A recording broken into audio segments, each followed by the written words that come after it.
Alright, let's start out the top 15 of these movies. And at 15 we have, I know this may sound a little weird to a lot of guys and men out there, but number 15 to me is Pretty Woman.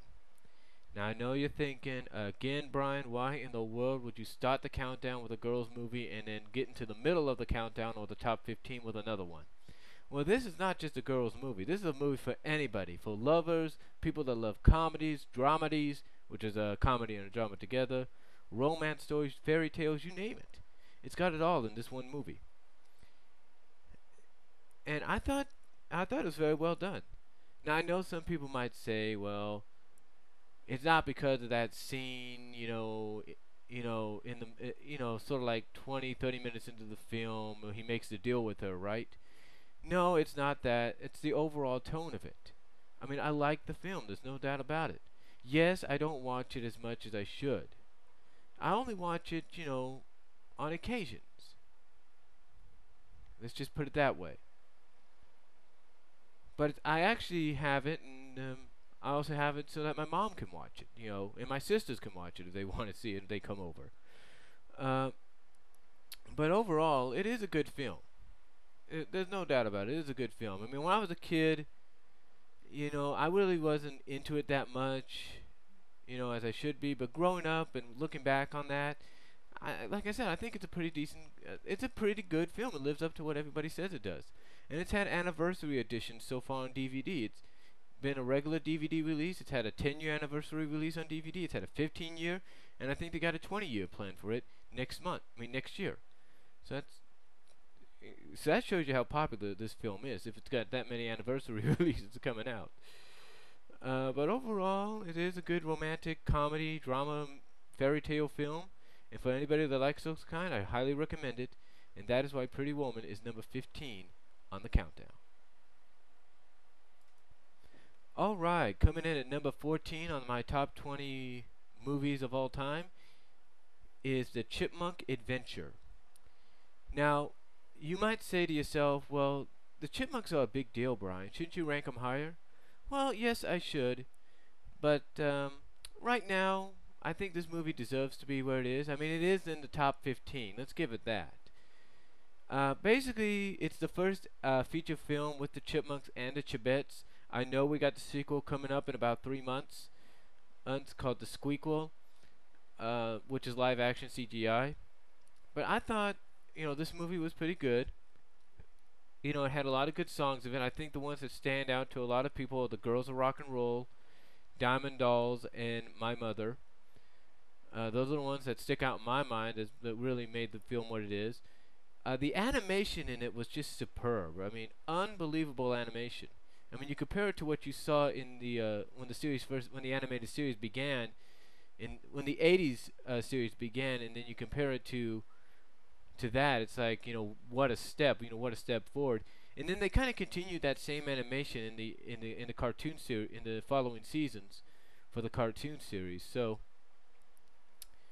but overall, this was a great step forward for the Chipmunk franchise. I mean, its soundtrack was great. The music was great. Like I said, the 3 songs, Girls of Rock and Roll, Diamond Dolls, and My Mother, stood out as probably the best songs in the film. And if you have not seen this film yet, if you're just getting into the Chipmunks because of the first live action movie and then the next one coming up, I highly recommend you get this film. You get it, you watch it, you'll enjoy every second of it. It's an unbelievable animated film that I truly believe you will enjoy with your family day in and day out. No doubt about it. And that is why Chipmunk Adventure is ranked at number 14 on the top 20 countdown.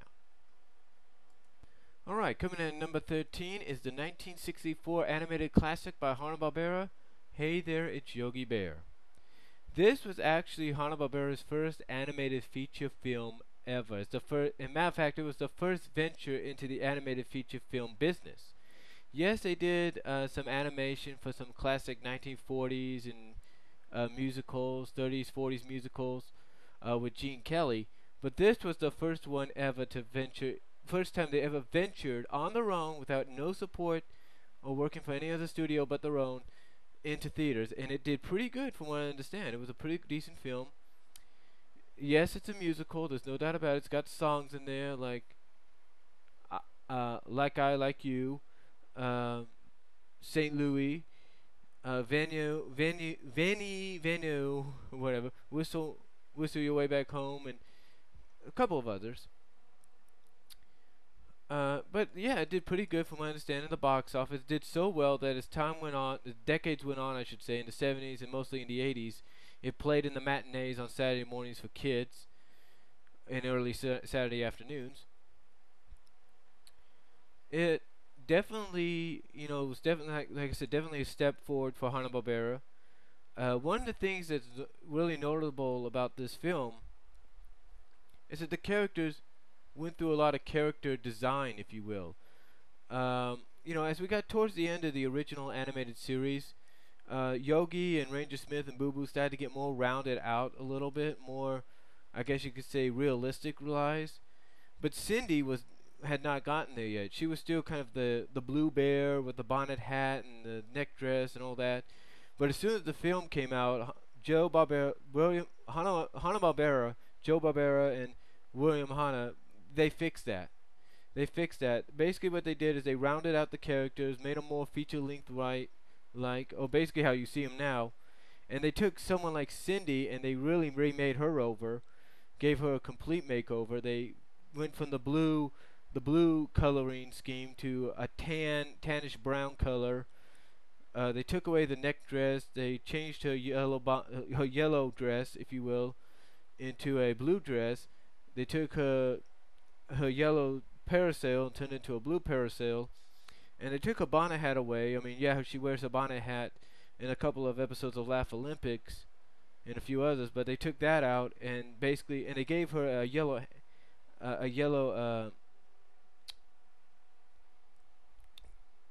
ascot, I guess you could say, a yellow ascot, and overall that's what replaced the nectar, so that yellow ascot. But overall, they gave her a complete makeover and made her the way you see her today. So, but yeah, the film was very good. In fact, I bought the film on VHS. I actually bought one of the VHS copies that were released by Paramount. I think released this one, and I even recorded it to DVD. I even recorded it on VHS back in '94 off Disney Channel. I mean, I enjoy the film. I really do, and I think it's one of the best animated classics out there. It could be ranked higher, but there are other films that are more deserving. But it is ranked here in the top 15 of the top 20 countdown at number 13. Hey there, it's Yogi Bear.